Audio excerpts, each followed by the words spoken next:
ఏం చేసి వచ్చావురా అని అడిగిందట. అన్నా అన్నా ఒక్కసారికి నన్ను కాపాడవా, ఎన్నోసార్లు కాపాడినావు అన్నా.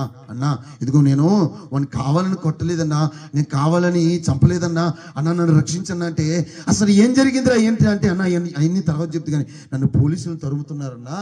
అన్నా అన్నా ఒక్కసారికి నువ్వు లాయరవు కదా రక్షించంటే తండ్రికి ఇచ్చిన మాట దేవునికి స్తోత్రం కలుగును గాక. తండ్రికి ఇచ్చిన మాట పెద్ద కొడుకు గుర్తొస్తుంది.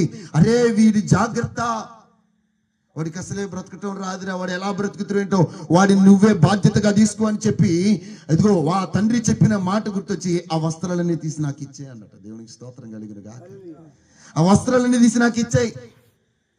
వస్త్రాలన్నీ తీసి ఈ అన్నీ వేసుకుందట. ఈ అన్నీ వస్త్రాలు తమ్ముడికి వేసి నువ్వు లోపల పోయి కూర్చోందట.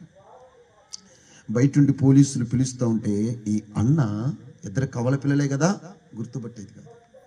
అన్న బయటకు వస్తే పోలీసులు ఈడ్చుకొని కొట్టుకుంటూ వెళ్ళి ఆయనకి మరణ శిక్ష చేశారు. స్తోత్రం కలుగును గాక. అసలు తప్పు చేసింది ఎవరు?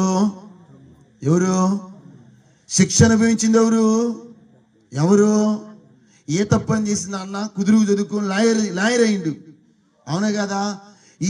ఈ తమ్ముడు ఏం చేసిండు? అన్ని లేని అలవాట్లే తమ్ముడికి, కానీ తమ్ముడు స్థానాన్ని అన్నయ్య తీసుకొని అన్నయ్య స్థానంలో తమ్ముడు వెళ్ళి తమ్ముడు స్థానంలోకి అన్నయ్య వెళ్ళి మరణించాడు. దేవునికి స్తోత్రం కలుగును గాక. యేసు క్రీస్తు ప్రభు ప్రేమ కూడా అలాంటిదే.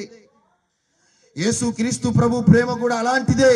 పాపముతో నిండిన శాపముతో నిండిన మన బ్రతుకులను ఆయన తీసుకొని ఆయన పరిశుద్ధమైన జీవితాన్ని మనల్ని జీవించమని మనకు ఒక మాదిరి ఉంచిపోయాడు. చప్పలు కూడా దేవుని నామమున మహిమపడును. దేవునికి స్తోత్రం కలుగును గాక. ఆయన ఒక కులానికి చెందినవాడు కాదు, ఆయన ఒక మతానికి చెందినవాడు కాదు, ఆయన ఒక వర్గానికి చెందినవాడు కాదు, ఆయన ఒక ప్రాంతానికి చెందినవాడు కాదు.